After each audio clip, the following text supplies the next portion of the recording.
अरे दीदिया के देवरा न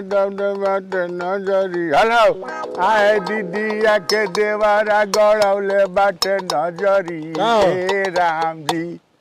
ए राम अरे बोलो का कहत लो तनी दे दा एगो नमरी ए राम जी अच्छा भीख मांगत दे हो दा एगो नमरी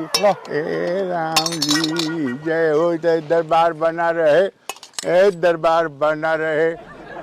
ए परखंड हो या जिला भिख मांगे से हिला परखंड हो या जिला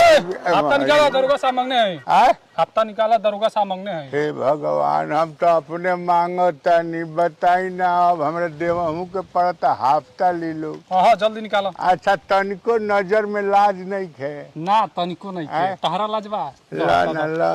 जा चलो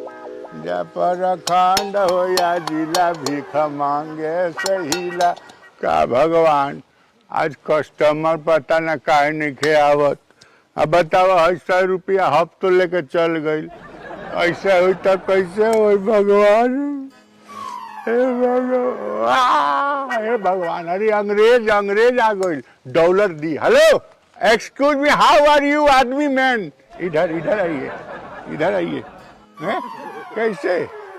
हैं दीदिया के देवरा गड़ौले बाटे नजरी ए राम जी दीदिया के देवरा गड़ौले बाटे नजरी ए इधर सुबुगा तो नहीं खे एकरा बुझात नहीं खे तो विदेश के हनु अमेरिका के ह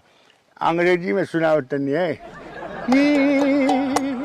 हे दीदिया के देवरा हुआ दीदिया के देवरा गड़ौले बाटे नजरी ए राम जी ए दीदिया के देवरा 100 rupees give me you a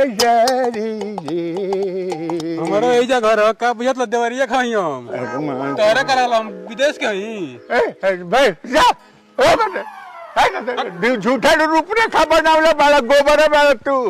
फालतू अलग बाग चला हे भगवान का भगवान हम तो कहने के अमेरिका के हर एको डॉलर दे दी तो दिन भर के खोरा किया जी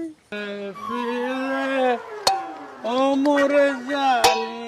ऐसैया मोरा धके कोरा घोड़ा पर चढ़ब का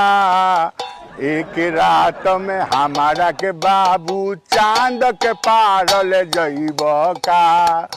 एक बेर ए रात भर में हमारा के बाबू